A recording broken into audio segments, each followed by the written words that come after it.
కనుల కగుపడు దృశ్యంబు కాంచి మీరు కనుల కగుపడు దృశ్యంబు కాంచి మీరు సత్యమిది అని తలచుకు సంబరమున తెరను దనుకల దాచిన సత్యంబు తెలుసుకొనగా విశ్రమింపక నా తోడ వెడలి రెండు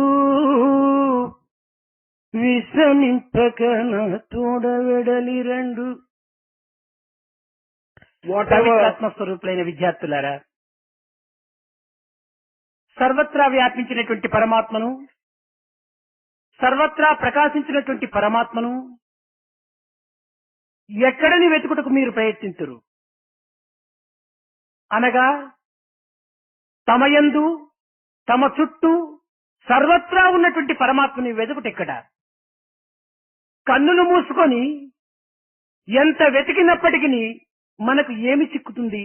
ఏమాత్రం కూడాను మనము ఆశించినటువంటి వస్తువు కాని లేక ప్రదేశము కాని మనకు చిక్కుటకు వీలు కాదు. Whatever is seen with your eyes directly, you look at it and you feel very happy. You also think that that is the truth.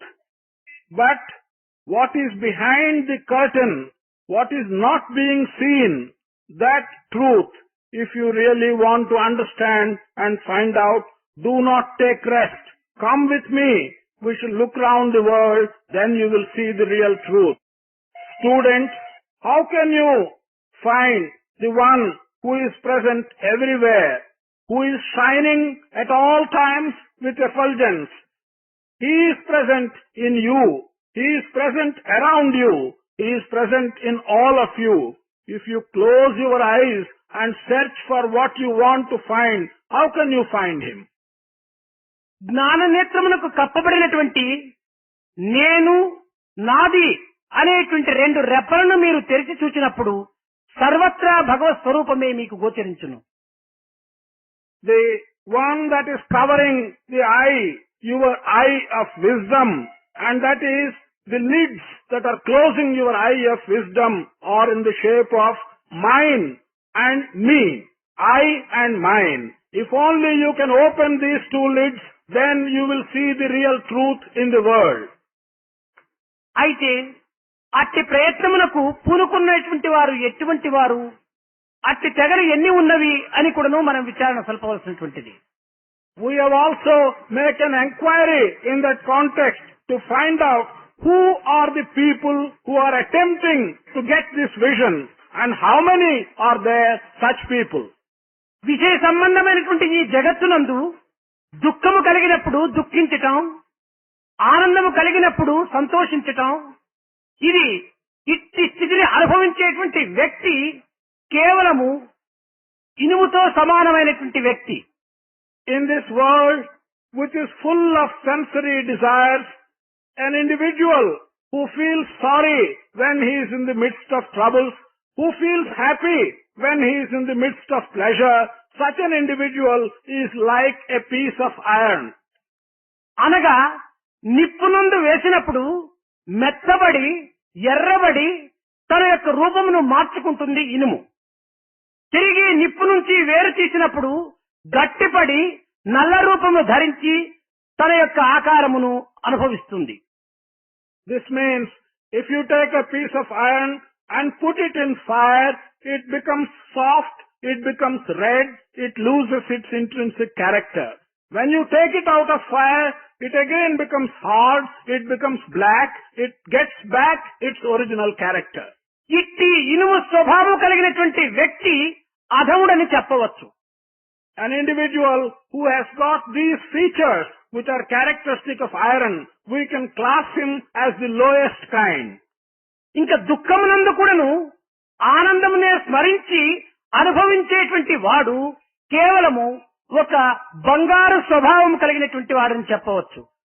On the other hand, if we have an individual who, even in the midst of sorrow, he feels happy and he only sees pleasure, such an individual, we can compare him to a piece of gold. అనగా ఈ బంగారు కరిగించడానికి కోసం నిప్పులో వేసినప్పటికీ తనలో ఉన్నటువంటి మాలిన్యమును వేరుపరచుకుంటుంది కానీ తాను మాలిన్యము చెందదు. అదే విధముగానంటే మానవుడు దుఃఖములు యందు కూడాను ఆనందమునే స్మరించటము ఇది ఒక విధమైనటువంటి బంగారుతో పోల్చబడినది. This means that if you take a piece of gold and with a view to melt it, if you put it in fire, then this gold gets rid of its impurity. It is not going to acquire any more impurity. In the same manner, man, even when he is in the midst of sorrow, if he can get rid of that sorrow and feel happy and see only pleasure, he is like a piece of gold. ఇంకా దుఃఖమునందును సుఖమునందును సమభావమును అనుభవిస్తూ ఉండేటువంటి వాడు ఒక వజ్రము యొక్క స్వభావం కలిగినటువంటి వాడు. Now, if there is an individual who, whether he is amidst sorrow or amidst pleasure, he receives both of them with one mind, with equal mindedness, we can compare him to a piece of diamond. అనగా ఇట్టి వ్యక్తికి ఎట్టి కష్టములు దుఃఖములు విచారములు ప్రాప్తించినప్పటికీ తన యొక్క ఆనందం అనేటువంటి దాన్ని సమత్వం అనేటువంటి దాన్ని నిత్య అభివృద్ధి పొందింప చేసుకోవటానికి పూనుకోవటమే తన యొక్క కర్తవ్యంగా భావిస్తుంటాడు.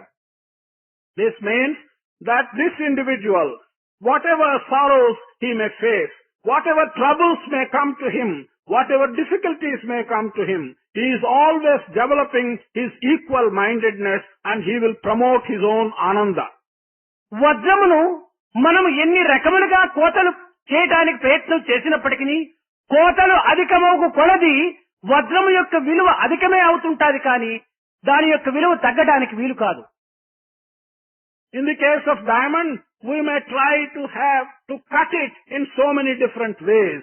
The more you cut the diamond, the greater its value will become. Its value is not going to diminish because you give it several types of cuts. ఇంకా నాలుగవ తెగకు సంబంధించినటువంటి వాడు సుఖ దుఃఖములకు అతీతుడై గుణతత్వములనే పూర్తి మరచి బ్రహ్మానందములో ఆత్మస్వరూపాన్ని అనుభవిస్తూ ఉంటాడు. The fourth kind of individual is well above sorrows and pleasures. He forgets altogether these worldly matters and he is always residing in Brahmananda. కనుక మానవుడు ఇనుము స్వభావము, బంగారు స్వభావము, వజ్ర స్వభావము, ఆత్మ స్వభావము ఈ మూడింటి యందు ఈ ఆత్మ స్వభావమే నిత్య సత్యమైనటువంటిది కానీ మిగిలినటువంటి మూడు ఒక క్షుద్రమైనటువంటివే, లోక సంబంధమైనటువంటి యొక్క మార్పులు చెందినటువంటివి. So far as man is concerned, there are these four things with which we can compare him: iron, gold, diamond and atma. Of all these four, the first three, iron, gold and diamond, are connected with worldly matters, whereas atma is something which is transcendental and which is the best type and it gives you permanent truth. ఇట్టి ఆత్మ స్వభావమును అనుభవించగోరేటువంటి వ్యక్తి లోక భయములకు కాని లోకాభిమానములకు కాని ఏమాత్రము కూడాను కట్టుపడకూడదు. This individual who is in this aspect of atma and who can be compared to this ananda of atma, he will not be afraid of anything in the world. He will not also be attracted by things that are present in the world. ఈ లోకాభిమానము భయము మానవుని కర్తవ్యం నుంచి దూరం చేసి మహాభ్రష్టుణ్ణి గావిస్తుంటున్నావి ఈ అభిమానము భయము. This affection to things in the world and fear of things in the world, they make a man go away farther and farther from his duty and they really bring him down in one's estimate. కర్తవ్యమునే గుర్తించలేనటువంటి వ్యక్తి ఇంకా దేనిని కూడాను అనుభవించటం కానీ అందుకోవటం కానీ సాధ్యం కాదు. An individual who cannot recognize his duty cannot really reach anything else and cannot experience anything worthwhile experiencing. కానీ ఇట్టి కర్తవ్యాన్ని గుర్తించలేనటువంటి వ్యక్తి సోమరి అని కూడా చెప్పడానికి అవకాశం ఉంటుంటుంది. There is also a possibility of our calling such an individual who does not recognize his duty as an idler. సోహం తత్వమును గుర్తించుకునేటువంటి వ్యక్తి సోమరత్వం లోపల బయలుదేరినప్పుడు తన యొక్క దివ్యత్వానికి అతి దూరమై వ్యక్తిత్వాన్ని కూడాను కోల్పోవటం కూడాను జరుగుతుంది. One who cannot understand one's own self, when he takes to idling, it is possible that he will move away from his own individuality and he will never understand anything about even himself. ఆత్మస్థానం అనేటువంటి యందు అనేక రకములైనటువంటి యొక్క విషయ సంబంధమైనటువంటి అవివేకమును అభివృద్ధి పరిచేటువంటి నిరుపయోగమైనటువంటి దుఃఖములకు హేతువైనటువంటి కొన్ని మిగిలినటువంటి అవాంతరమైనటువంటి అడ్డములు అనేకంగా ఏర్పడుతూ ఉంటుంటాయి. In the place of Atma, it so happens that there are many kinds of difficulties, many kinds of sensuous desires, useless things, and those are all the origins for our sorrow. Such things sometimes take root in the place of Atma. హృదయం అనే క్షేత్రమందు కలదు ఒక్క కల్పతరువు, దాని చుట్టూ వనస్పతుల కలప కంప పెరిగియుండు, కంప తీసి శుభ్రపరచ కల్పతరువు కానబడును. In the sacred place of the heart, in the field of the heart, you will find a kalpataru, a tree which gives you all that you want. Around this kalpataru will grow weeds, an enormous number of weeds. If you can remove these weeds, then you will get the vision of this kalpataru in the field of your heart. దీనినే ఆత్మ అని కూడాను చెప్పుతున్నారు. ఇట్టి కల్పతరువు, కల్పవృక్షము, కామధేనువు స్వరూపమైనటువంటిది ఆత్మతత్వం అని కూడాను ప్రబోధిస్తూ వస్తున్నారు. This is also being called Atma, what you call Kalpataru or the Kalpavruksha or Kamadhenu, the cow that gives you everything, the tree that gives you all the fruits that you want is being also called Atma.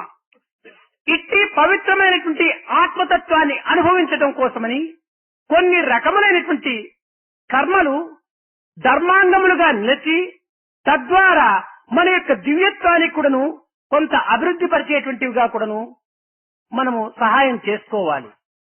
In order that we may experience this Atma Tattva, we have to undertake certain types of karmas, certain types of actions which are related to the dharmic behavior.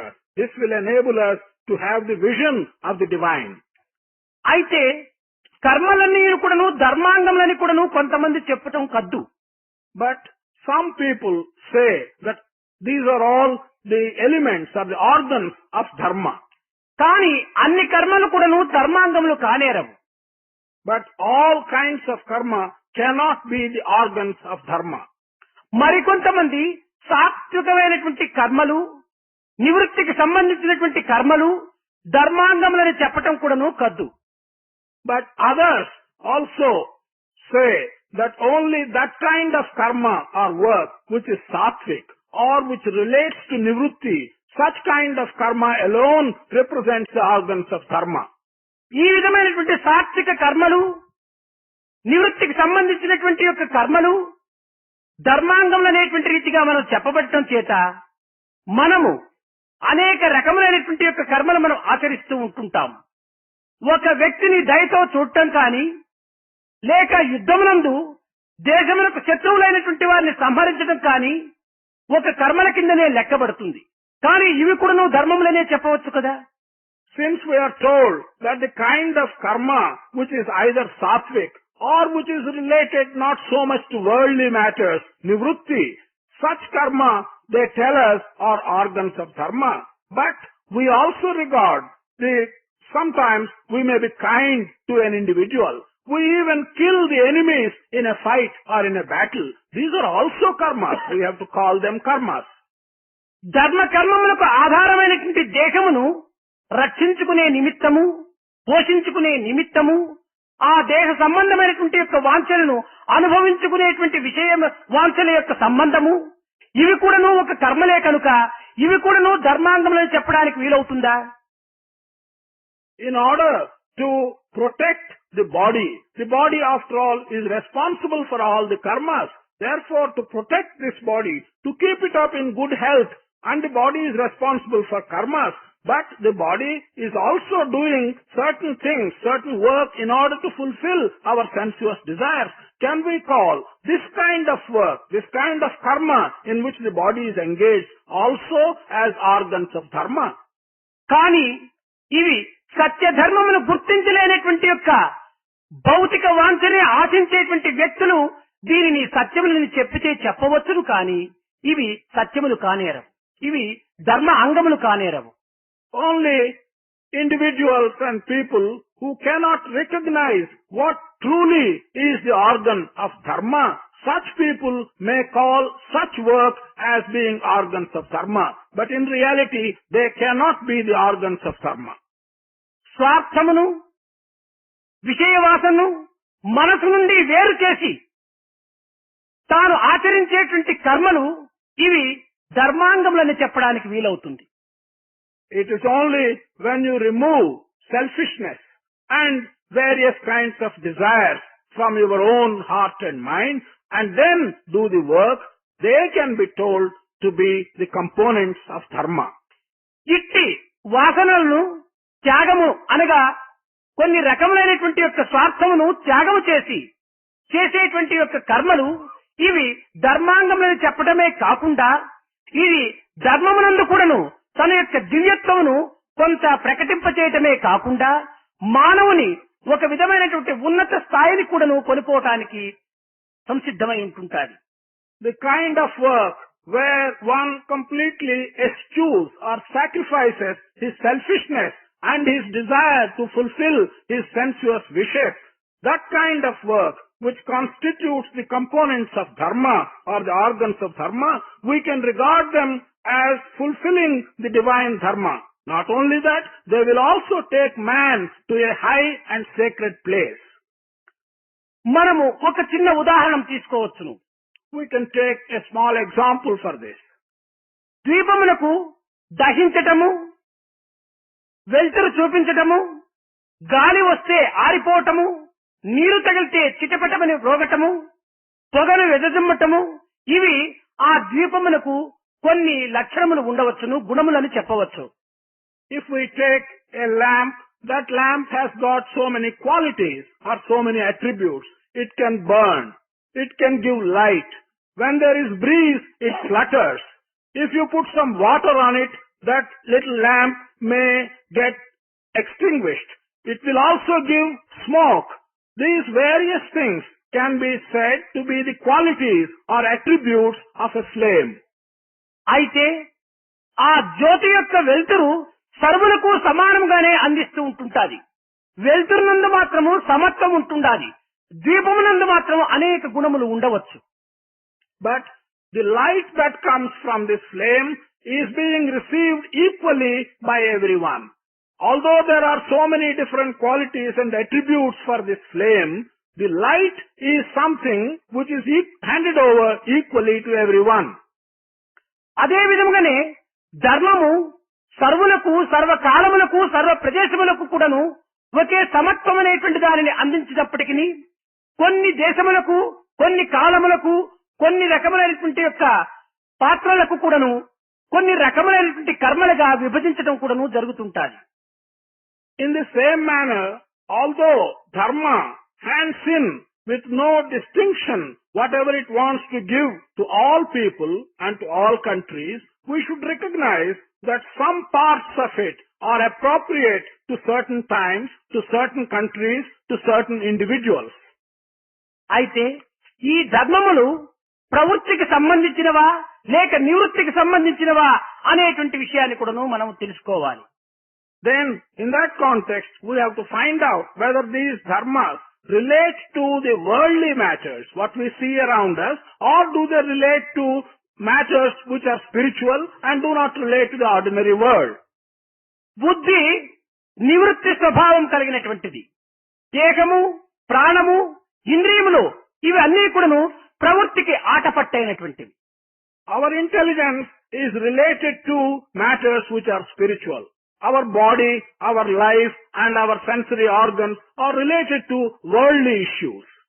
అయితే బుద్ధి ప్రవృత్తి లోపల స్పృశించినప్పుడు ఇది కొన్ని రకములైనటువంటి యొక్క దుఃఖములకు, కొన్ని రకములైనటువంటి కష్టములకు గురి అవటం కూడాను కద్దు. But if intelligence enters matters relating to the contemporary world, it is possible that sometimes it gives rise to sorrow, it sometimes gives rise to difficulties as well.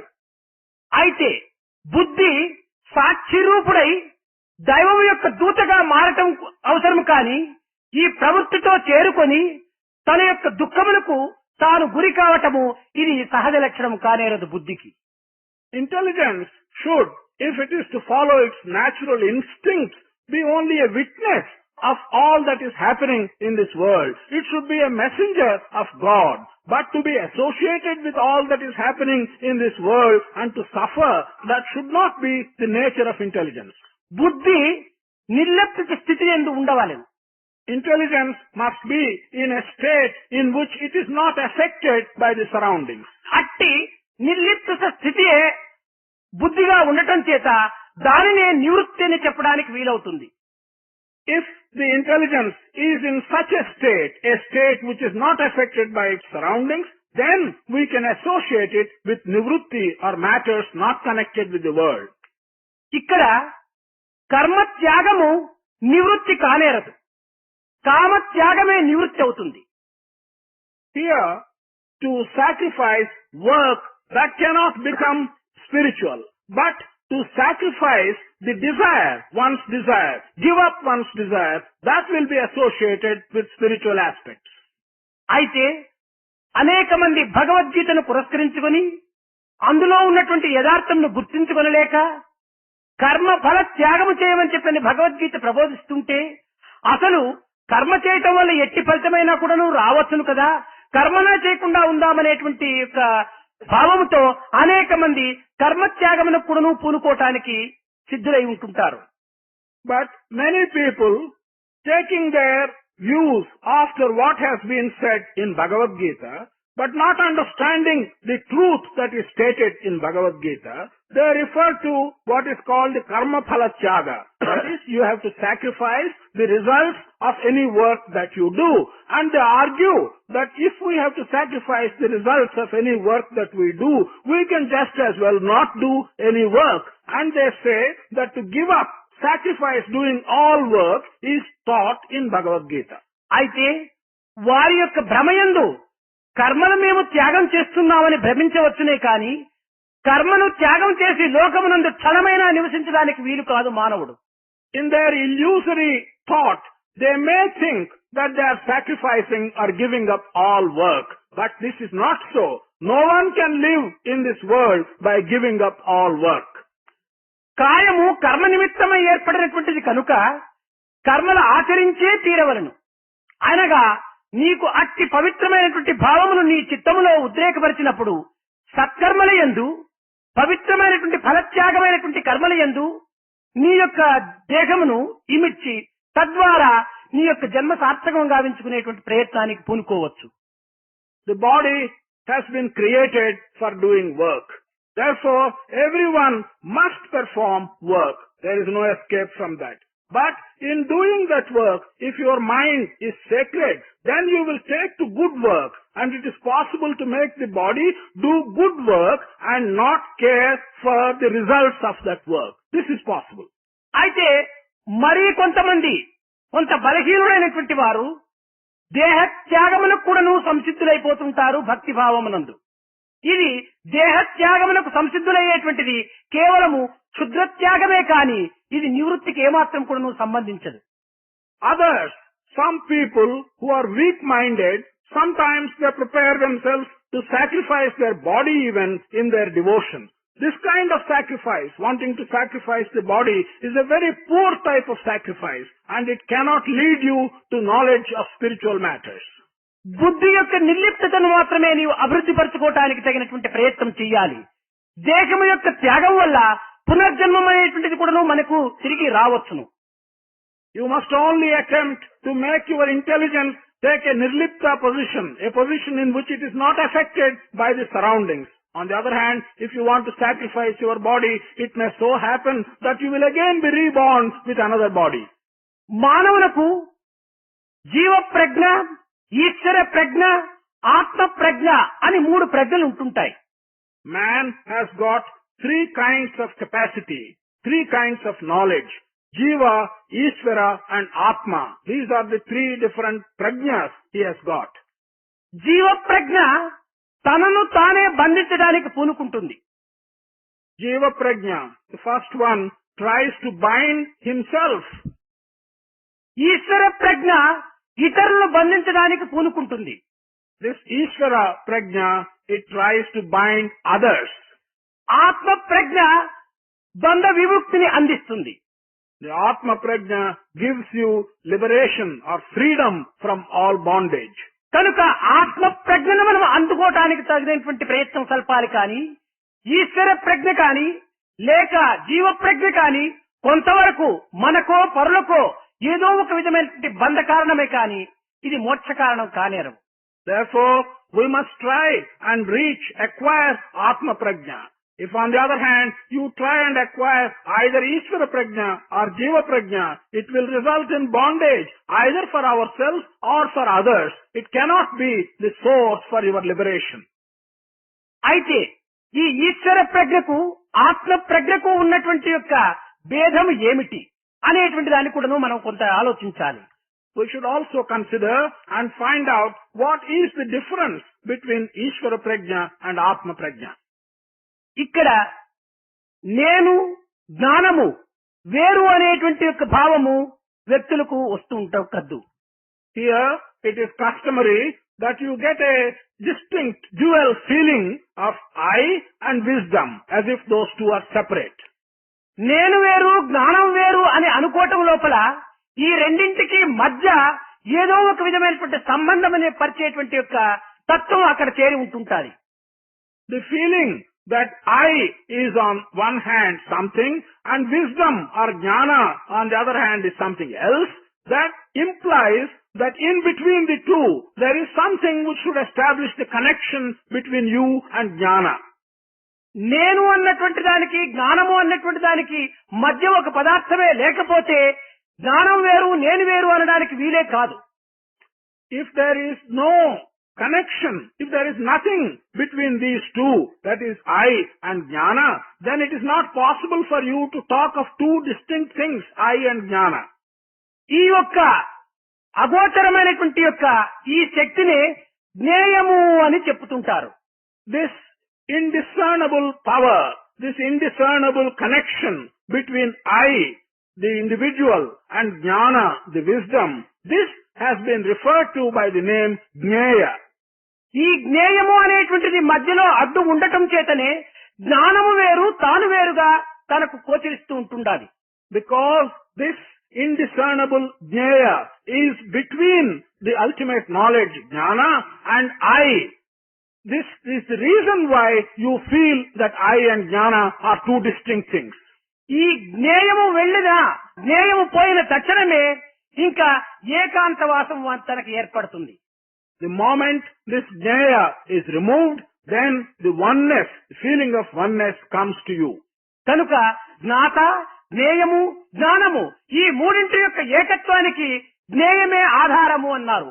ఈ జ్ఞేయం అనేటువంటి దాన్ని మనం మరుగుపరుచుకున్నప్పుడు ఇంకా జ్ఞానము జ్ఞాత రెండు కూడాను ఏకమైపోతాయి. Therefore, what is to be known and the knowledge and the process of knowing, all these three, so long as they are present, there is a duality. But the moment the process of knowing is removed, then what is to be known and the knower, they become one and the same.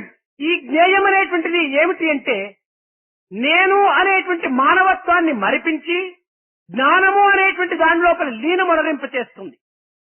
This process, jnaya, what does it do? What it does is to make man forget his individuality and make him one and the same with the object of knowing. దీనికి ఒక చిన్న ఉదాహరణ, A small example for this. ఒకడు ప్రేమించేవాడుంటాడు, ఒకడు ప్రేమింపబడేవాడుంటాడు. There is one who loves. There is one who is being loved.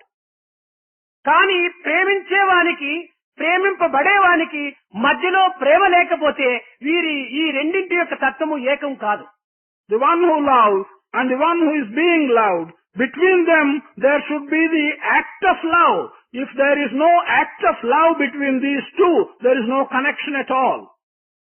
కనుక ఈ ప్రేమించేవానికి ప్రేమింపబడేటువంటి వానికి మధ్య ప్రేమ ఇద్దరిని ఏకం నడుస్తుంటున్నదో అదే విధంగానే జ్ఞానం కూడాను జ్ఞేయమనేటువంటిది ఏకత్వాన్ని ప్రాప్తింప చేస్తుంటాది.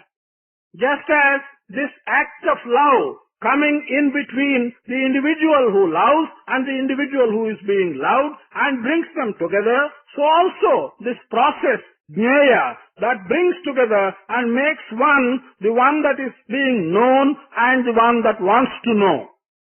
కాన ఈ జ్ఞేయమనేటువంటి దానిని తీవ్రమైనటువంటి స్థితి లోపల మనము అభ్యాసం సలిపినప్పుడు ఈ జ్ఞానమునకు ఈ జ్ఞాతకు ఏకత్వానికి తగినటువంటి యొక్క సంబంధాన్ని ఏర్పరుస్తుంది. If we therefore make an intensive study of this process, jnaya, then we will understand the unity of the one who wants to know and the one that has to be known. ఇట్టి ఏకత్వాన్ని అభివృద్ధి పరిచేటువంటి యొక్క ప్రయత్నము ధర్మాంగములనేటువంటి యొక్క కర్మలుగా కూడాను మనం విశ్వసించడానికి వీలవుతుంది. The various processes, the attempt of realizing this oneness can be regarded as an important content, the anga of dharma. దీనిని అంతర్సంబంధమైనటువంటి ధర్మమని, స్థూల సంబంధమైనటువంటి ధర్మమని, సూక్ష్మ సంబంధమైనటువంటి ధర్మమని మూడు పేర్లు. This is called by three names. This can be called the inner dharma, or it can also be called the gross or the outer dharma. It can also be called the subtle dharma. These are the three types of dharma. ధర్మం అన్నటువంటిది మూడు స్వభావములతో మూడు మార్గముల యందు ప్రయాణం సలుపుతూ ఉంటాది. Dharma has got three aspects. It usually moves along three paths. ఇది సత్వ రజో తమో గుణముల యొక్క తత్వమును కూడాను పురస్కరించుకొని భక్తి జ్ఞాన కర్మముల యొక్క తత్వాన్ని కూడాను తాను అభివృద్ధి పరచుకొని అంతర్ సంబంధమైనటువంటి యొక్క భావమును కూడాను తాను అర్థము చేసుకొని ఈ మూడింటి యందు ఉన్నటువంటి యొక్క దైవత్వముతో సంబంధాన్ని కల్పించుకోవటమే ఇది సనాతన ధర్మము. Dharma, to be able to take these three aspects according to the three attributes, namely sattva, raja and tama, and dharma also taking these three paths, that is bhakti, jnana, karma, that is work, worship and wisdom, that it should take these three aspects. This is the full meaning of the word Sanatana Dharma. అనగా సత్వ రజో తమో గుణములు యందు కూడాను దైవత్వం అనేటువంటి దానిని ఆవిర్భవించుకోవటం, తిరిగి భూత భవిష్యత్ కాలముల యందు కూడాను దైవత్వాన్ని విశ్వసించటము, ఇంకా మన యొక్క జీవితం లోపల కొన్ని రకములైనటువంటి యొక్క స్థూల సూక్ష్మ కారణ తత్వములందు కూడాను ఆత్మ సంబంధమైనటువంటి యొక్క దైవత్వాన్ని విశ్వసించుకోవటం, ఈ మూడింటి యందు ఏకత్వమైనటువంటి విశ్వాసము ఆత్మవిశ్వాసంగా ఉంటుండాలి. This means that for us to be able to recognize the divine principle, to be able to recognize divinity in all the three aspects, sattva, raja and tama, also to be able to have faith of the presence of divinity in all the three different times, past, present and future, and also to associate the divinity with the three aspects of the body, the gross aspect, the subtle aspect and the causal aspect. The recognition of these threefold manifestation of the divine is the essential feature of dharma. అయితే త్రికాల త్రిలోక త్రిగుణముల యొక్క ఏకత్వమును నిరూపణ చేసేటువంటి యొక్క సత్య సూక్తినే ఈ సనాతన ధర్మం అనేటువంటి దీనిని మనం అర్థం చేసుకోవటం చాలా కష్టము కనుకొని కొన్ని ఈ అవాంతర ధర్మములు ఏర్పడి దేహ సంబంధమైనటువంటి ధర్మము, కుల సంబంధమైనటువంటి ధర్మము, వ్యక్తి సంబంధమైనటువంటి ధర్మము, మత సంబంధమైనటువంటి ధర్మము, సమాజ సంబంధమైనటువంటి ధర్మములు, ఇలాంటి కొన్ని అవాంతర ధర్మములు కూడా మనం అనుసరించడం చేత ఈ సనాతన ధర్మం అనేటువంటి దానికి కొంత మనము అభివృద్ధి కలిగించినటువంటి వారము, కొంత ప్రోత్సాహం అందించినటువంటి వారము అవుతాం. Because for an ordinary person, it is difficult to comprehend and understand the relationship of dharma to these three different times, past, present and future, three different states, gross, subtle and causal, the three different aspects, sattva, rajo and tama. We have taken an easier path. We talk of specialized type of dharma, special dharma relating to the body, special dharma relating to the caste, special dharma relating to an individual or to a religion or to a society. By regarding such specialized aspect of dharma, in some way we understand the meaning and we help propagating the original Sanatana dharma. ఇట్టి దేహ ధర్మ, సమాజం ధర్మ, కుల ధర్మ, మత ధర్మములనే మనము సక్రమమైనటువంటి రీతిలో ఆచరించకపోయినా సనాతన ధర్మం అనేటువంటి దాని లోపల మనము కొంత చేరడానికి అవకాశం ఉండదు.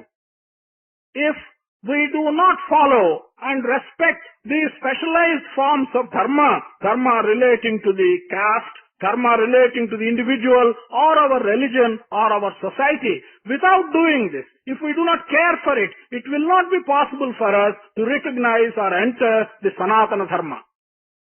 దీనికి ఒక చిన్న ఉదాహరణము. దేహములో అనేక అంగములు ఉంటున్నాయి.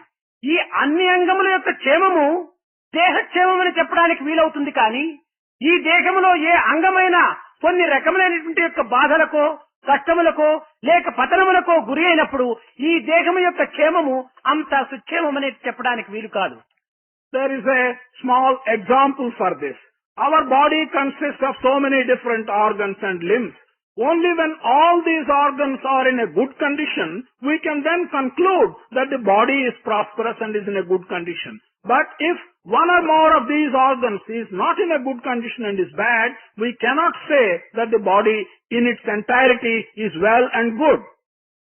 పై చెప్పినటువంటి వ్యక్తి ధర్మము, కుల ధర్మము, మత ధర్మము, సమాజ ధర్మము, ఈ అన్ని ధర్మముల యొక్క క్షేమము ఈ సనాతన ధర్మము యొక్క దీనిని కొంతవరకును కూడాను ప్రకాశింపచేస్తుంటాయి.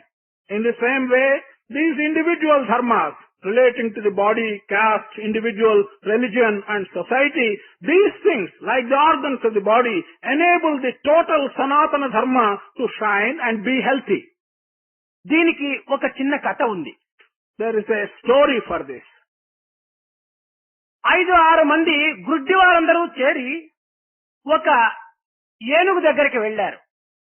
5 or 6 blind people, they came together and went near an elephant.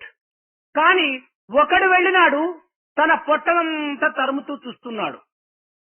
One of them went and touched the stomach of the elephant.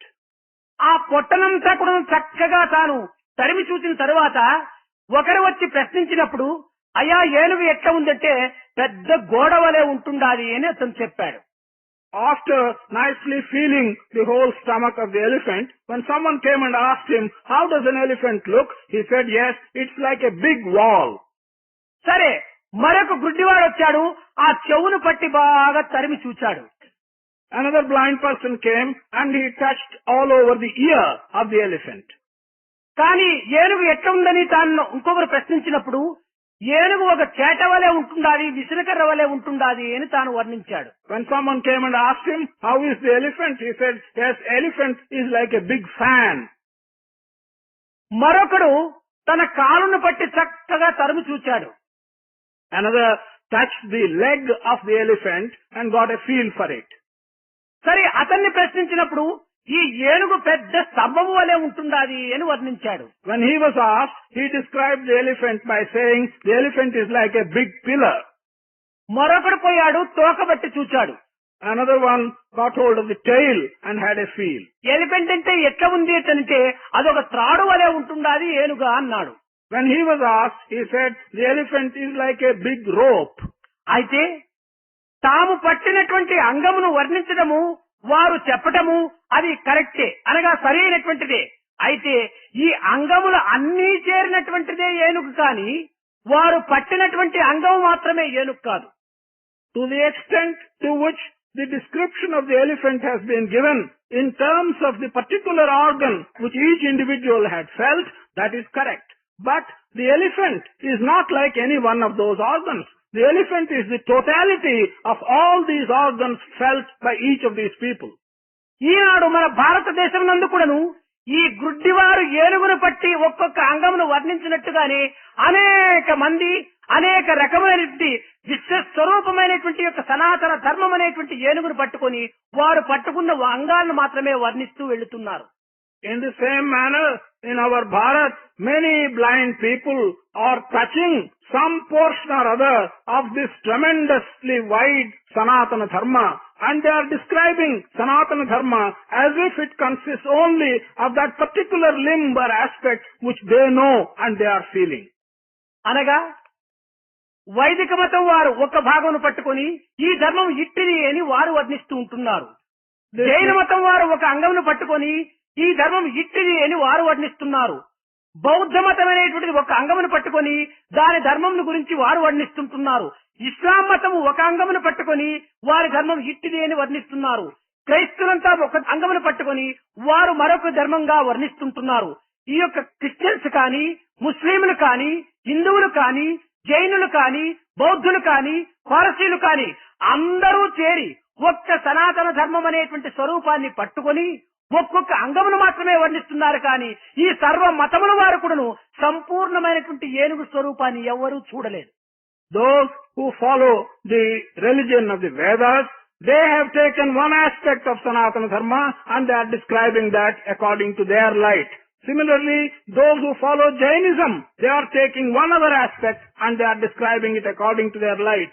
The Buddhists, they have taken another aspect and they are describing Sanatana Dharma according to their light. Islam is taking something else. Christianity has taken some other aspect and they are describing it. But this grand Sanatana Dharma is not being seen and described in totality by any one of them. All of them are only taking fragments. అయితే వారు చెప్పుటము అసత్యమా అని కూడాను మనం తర్కించనవసరం లేదు. వారు పట్టుకున్నటువంటి అంగమును చక్కగానే వర్ణిస్తున్నారు. అందులో ఏ తప్పు లేదు. We need not discuss whether what each one of them is saying is truth or untruth. There is no doubt that each one is describing correctly the aspect which they have looked at. అయితే అది ధర్మములోని ఒక్క భాగమును మాత్రమే వారు వర్ణిస్తున్నారు. కానీ పూర్ణ ధర్మ స్వరూపాన్ని వారు వర్ణించటం లేదు. But each one is describing only a part of dharma. No one is describing the totality of dharma. కనుక ఇది సంపూర్ణమైనటువంటి యొక్క ధర్మ స్వరూపాన్ని మనం నిరూపించాలనుకున్నప్పుడు సర్వ మతముల యొక్క సమన్వయాన్ని కూడాను మనము అభివృద్ధి పరచుకోవడానికి ప్రయత్నం చేయాలి. Therefore, if you want to understand and establish the total picture of dharma, what you have to do is to make a synthesis of the essence of all religions. అందరి యొక్క భావములను, అందరి యొక్క తలంపులను, అందరి యొక్క నీతి నిజాయితీలను, అందరి యొక్క నియమ నిష్ఠలను మనం ఒక్క ఏకత్వమైనటువంటి మూటగా మనం కట్టినప్పుడు ఇది పూర్ణ ధర్మం అనేటువంటి రీతి కింద సనాతన ధర్మం అని చెప్పడానికి వీలవుతుంది. When we are able to bring together and put together the ideas of all people, the morality that is supported by all religions, the truth that is explained by all religions, when you can put them all together, then you will have the nature of Sanatana Dharma. కనుక ఒకరి మతమును ఒకరు ద్వేషించడానికి కానీ లేక తర్కించడానికి కానీ ఎవరికీ అధికారం లేదు. No one has the right either to hate another's religion or to discuss another's religion. Your dharma or the particular aspect of dharma which you have chosen to take and describe, you have the right to discuss and describe it. But what right have you to talk of or criticize the aspect of total dharma which someone else has taken for himself? నీవు ఒక్క అంగములో మాత్రమే నీ యొక్క అనుభవం ఉంది, కానీ సర్వాంగముల యొక్క అనుభవం నీకు లేదు. You have only got the experience of one aspect which you have chosen. You have no experience of all the aspects of dharma. అనేక మంది ఇలాంటి తెలియనటువంటి మార్గములో ప్రవేశించి ఈ తర్కముల చేత ఎవరికి వారు జయించాలనేటువంటి యొక్క స్వార్థమును అభివృద్ధి పరుచుకొని అహంకారములో మునగటం చేత ఈ మతము యొక్క విశిష్టతను చాలా మరుగుపరచడానికి పూనుకుంటున్నారు. Because many people are taking to this path of criticizing others, using logic, using arguments, and becoming very selfish about their own ideas and the validity of their own ideas. They are developing so much ego and they are ruining themselves. ఈ అన్ని అంగముల యొక్క తత్వము నీవు గుర్తించినటువంటి వాడవైనప్పుడు తప్పక నీవు తర్కించడానికి పూనుకోవు. If you really recognize the significance of all the components of dharma, you will then never undertake argument. అనగా ఏ రీతిగా నీవు సంతృప్తి పడతావంటే తాను పట్టిన అంగమును చక్కగా వర్ణిస్తున్నాడు, అది రైటే. తాను పట్టిన అంగమును చక్కగా వర్ణిస్తున్నాడు, అది రైటే. ఎవరు చెప్పినటువంటి దానికి కూడాను అంతా కూడాను రైట్ రైట్ రైట్ అని చెప్పడానికి పూనుకుంటావు, కానీ రాంగ్ అని చెప్పడానికి నీవు పూనుకోవు. This is how you will be satisfied. When someone comes and tells you his views, then you will feel that he is right in as much as he is describing that particular component which he has chosen to take. If someone else comes and describes something else, then also you will feel that he is right, and in so much as he is describing the particular component which he has chosen. That way you will feel about everybody that each one is right in his own way. You will never think that anyone is wrong. మనము తర్కమునకు వాదమునకు దిగడానికి పూనుకోవటానికి పూర్వము మన యొక్క శక్తిని మన యొక్క దీనిని కూడా కొంతవరకు గుర్తించుకోవటానికి ప్రయత్నం చేయాలి. Before we start arguing, before we start using logic, we should also try and estimate our own capacity and our own strength. అట్లు విచారణ చేయక తర్కమునకు నీవు దిగినా నీవు చాలా కొంత పరాభవమునకు గురి కావాల్సి వస్తుంది. Without making such an assessment of your own strength, if you undertake argument, you will be subjected to some kind of defeat and disrespect. మీకు నిత్యము తెలిసినటువంటి యొక్క అనుభూతి లోపల ఒక్కదానిని మీకు అందిస్తున్నాను. I will tell you something which is known to you in your everyday experience. పెద్ద పెద్ద పట్టణాల యందు కొన్ని మెయిన్ రోడ్ల లోపల పెద్ద circle పెట్టింటారు. In big cities, on the main roads, they usually have big circles. ఈ ట్రాఫిక్ అంతా కూడాను ఇటు పోయేదికి లెఫ్ట్, ఇటు పోయేదికి లెఫ్ట్ అని పెట్టి పెద్ద సర్కిల్ ఉంటుంటుంది. 4 రోడ్లు చేరుతుంటాయి అక్కడ. There is a big traffic circle, 4 roads come and meet there, and there are various clocks telling you which way you have to go. ఇటువైపు నుంచి ఒక మార్గము, అటువైపు నుంచి ఒక మార్గము, ఇటువైపు నుంచి ఒక మార్గం, ఇటువైపు నుంచి ఒక మార్గం. There are 4 roads leading to the circle from all the 4 sides. అయితే నీవు తూర్పు నుంచి బయలుదేరి వస్తున్నావు, కానీ నార్త్, సౌత్, వెస్ట్ ఈ 3 కూడా నువ్వు చూసుకుంటే కానీ నీ యొక్క ప్రయాణం సక్రమంగా జరుగుతుంది. కానీ నీవు ఈస్ట్ నుంచి వచ్చేటువంటి, తూర్పు నుంచి వచ్చేటువంటి యొక్క ప్రయాణము ఈ యొక్క దక్షిణము, ఉత్తరము, పడమర ఈ 3 మార్గం నుంచి ఏమైనా వస్తుందా లేదా అని నీవు గమనించక నీవు బయలుదేర్చివా accident బయలుదేరుతూ. Say you are coming from the east side. When you are coming from the east side, you have to be attentive and see what kind of traffic is coming from the north, from the south, from the west. If you do not pay attention and see the traffic that is coming possibly from these 3 directions, north, south and west, you are likely to get into an accident.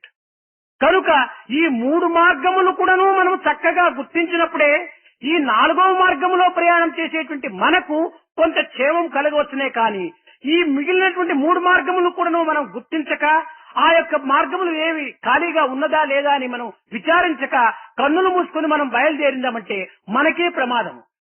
Therefore, while coming along one path, unless you pay attention to the 3 other paths and see what is coming on those 3 paths, you will not be safe. Your safety may be jeopardized if you do not recognize what is present on those 3 paths. ఈ యొక్క ప్రకృతి అనేటువంటి పెద్ద circle కు వేదము, శాస్త్రము, ఇతిహాస, పురాణం అనేటువంటి 4 రోడ్లంతా ఉంటున్నాయి. This big circle called nature, this circle has 4 roads meeting in it. Veda, Shastra, Itihasa and Purana. కానీ నీవు పురాణమును పురస్కరించుకుని ఒక రోడ్లో పోతూ ఈ వేదము, శాస్త్రము, ఇతిహాసము 3ంటిని నీవు గమనించకున్నా నీవు తర్కమును ఏ రీతిగా నీవు సాధించగలవు? If you are going in the context of Purana along a certain path without recognizing what the other 3 paths contain, the Veda, the Shastras and the Itihasas, how are you going to use your logic? అనేక మందికి వేదము తెలుసు గాని పురాణం ఏమిటో అర్థం కాదు. Many people know Veda, but they don't understand what the Puranas say. కొంతమందికి శాస్త్రము తెలుసు కానీ ఈ యొక్క వేదము ఏమాత్రం కూడా వారికి అర్థం కాదు. Some people know the Shastras, but they don't understand Vedas to any extent. ఇదే విధంగానే ఇతిహాసం తెలిసినటువంటి వారికి ఇంకొకటి తెలియకుండా పోవచ్చును. అయితే అన్నింటి యందు కూడాను ఏకత్వం అనేటువంటి యొక్క భావము, భగవత్ ప్రీతి అనేటువంటి దానిని మనం అభివృద్ధి పరుచుకున్నామా, ఈ నాలుగింటి యందు కూడా ఉన్నటువంటి యొక్క దైవత్వము మనకు సర్వార్థములు కూడాను అందిస్తాడు. In the same manner, some may know Itihasa and may not know the other things. But if we can recognize the oneness that is present in all the four, and that oneness is nothing but God's prema, then we will be able to get God's grace. అతన్ని మనం guide గా తీసుకున్నప్పుడు, అతనే మన యొక్క జీవితమునకు ఆదర్శప్రాయుడుగా అందుకున్నప్పుడు, అతనే మన యొక్క జీవిత రథమునకు సారథిగా నియమించుకున్నప్పుడు మనకి ఎట్టి ప్రమాదాలు కూడా ఉంటుండవు. If we only take God as our guide, if we take Him as the ideal for our life, if we take Him as the charioteer for the chariot of our life, we will not be subjected to any kind of harm. అయితే మన రక్షణను కోరి మనకు సక్రమమైనటువంటి యొక్క మార్గమును అందించేటువంటి వాడు, ఆ భగవంతుడు అనేటువంటి వాడు సర్కిల్ లోపల పోలీసు ఉంటుండి స్టాప్ పో అని చెప్తూ ఉంటుంటాడు చూడు, ఆ విధంగా భగవంతుడు ఈ నాలుగింటికి మధ్య లోపల తాను ఉంటుండి నీవు నిలుచు, నీవు పో, నీవు ఇట్ల తిరుగు, నీవు ఇట్ల తిరుగు అని తానే మన యొక్క జీవిత రథాన్ని కదిలిస్తూ వస్తుంటాడు. Like the policeman who stands in the center of the circle and tells you either to stop or to go, depending upon the traffic, to see that you are safe, so also God stands in the circle of our life and tells us for the sake of our safety whether we should go, whether we should stop, whether we should go in a particular way and so on. అయితే ఈనాటి పోలీసులు ఒకరిని రామంటము మరొకరిని పోమనటం కూడా రెండింటి కూడా accident జరుగుతుంటాయి. రెండూ ఒకే పర్యాయం చెప్తుంటారు. కానీ మన యొక్క రక్షకుడైనటువంటి భగవంతుడు ఆ రీతిగా అపాయంకు గురి అయ్యేటువంటి గైడ్ చెప్పడు. But today it sometimes happens that the police ask someone to come, ask someone else to go without reference to each other, and accidents do happen. However, our protector, God, the police who is looking after our life, He will not do such things. కనుక మనము భగవంతుని శరణాగతుడైనామంటే మన యొక్క జీవితం అంతా కూడాను చక్కగా సుఖవంతమైనటువంటి జీవితము, ఇక పరముల యందు కూడాను దివ్యమైనటువంటి యొక్క ఆనందమును అనుభవించడానికి ఎట్టి సందేహము ఉండదు. Therefore, if only we surrender to God and give up everything, then there is no doubt whatsoever that our life will move happily, not only in this world, but also in the spiritual world. We will be quite happy and God will look after us. మానవుని యొక్క బలహీనత ఇప్పుడే తెలుసుకోవచ్చును. నిత్యము రాత్రింపగలు వారి మధ్యనే తిరుగుతుంటున్నది ఆ మిత్రుడనే కుక్క. కానీ ఈనాడు ఏదో ఏకాగ్రత ఇచ్చు చూస్తూ ఉండటం చేత నిత్యము సహితమైనటువంటి సన్నిహితమైనటువంటి కుక్క అయినా అది ఒక భయంకరాన్ని కల్పించింది.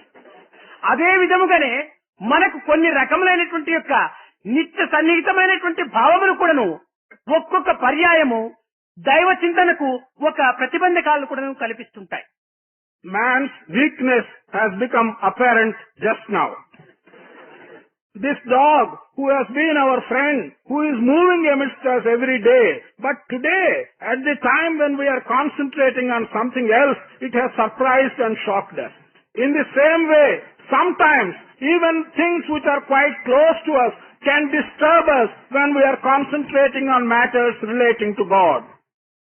ఇట్టి దేహ భ్రాంతినే మనం క్రమక్రమేణా కొంత తగ్గించుకుంటూ రావాలి.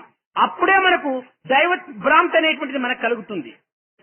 This illusion and attachment to the body, we should make an attempt to gradually lessen it day after day. It's only then that we will be able to develop greater and greater attachment to the divine. దేహాభిమానులు మృన్మయ స్వరూపులు అన్నాడు, ఆత్మాభిమానులు చిన్మయ స్వరూపులు అన్నారు. Those who have an attachment and affection to the body, they can be described as persons who are made up of mud. Those who have the attachment and the notion of the Atma, they can be described as people who are blessed. విద్యార్థులారా, ఈనాడు ధర్మమును గురించి కొంతవరకు మీకు అర్థం కాకపోవచ్చును. ఇంకా మున్ముందు దీనినే క్రమక్రమేణా చిన్న చిన్న ఉపమానములతో, చిన్న చిన్న అర్థమయ్యేటువంటి యొక్క పదములతో మీకు ఈ ధర్మము యొక్క స్వరూపాన్ని నిరూపించడానికి నేను సంకల్పించుకున్నాను.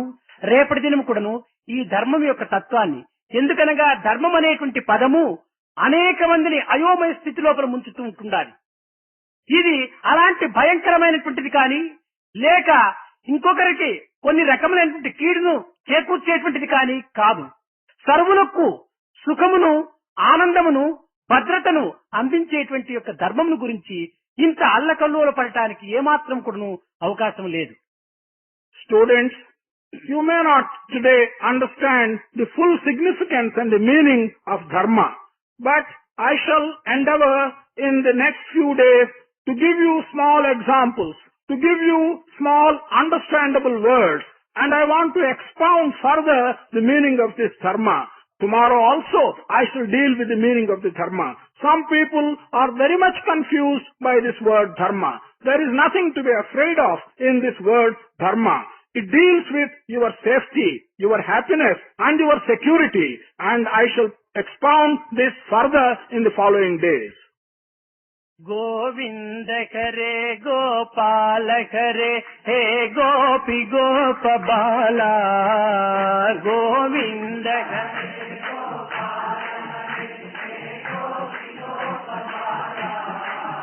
गोविंद करे गोपाल करे हे गोपी गोप बाला, गोविंद करे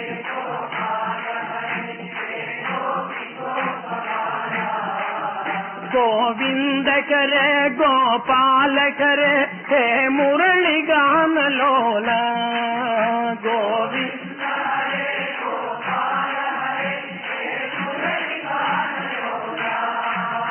गोविंद करे गोपाल करे हे राधा रमण लोला, गोविंद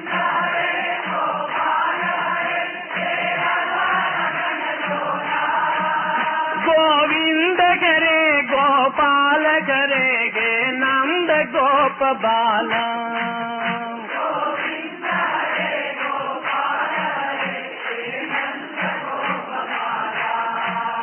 गोविंद करे गोपाल करे हे नंद गोप बाला, गोविंद करे गोपाल करे हे नंद गोप बाला, गोविंद करे गोपाल करे हे गोपी गोप बाला, गोविंद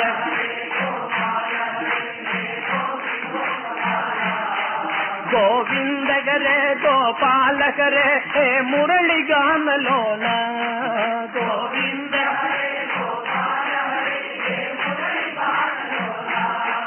गोविंद करे गोपाल करे हे राधा रमण लोला, गोविंद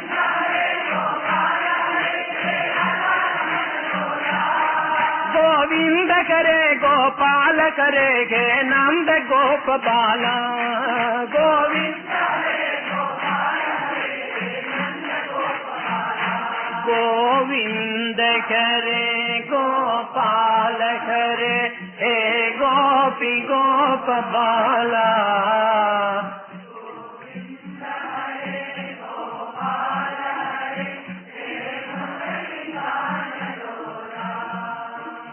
हे शिव शंकर नमामि शंकर शिव शंकर शंभो,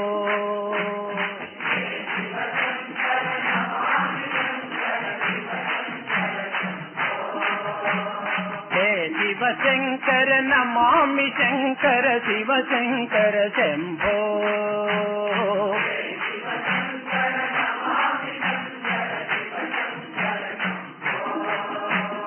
हे गिरिजापति भवानी शंकर है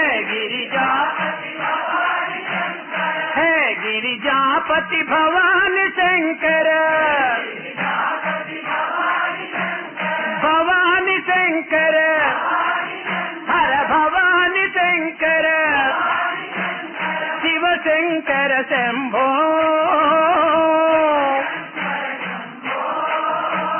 शिव शंकर शंभो,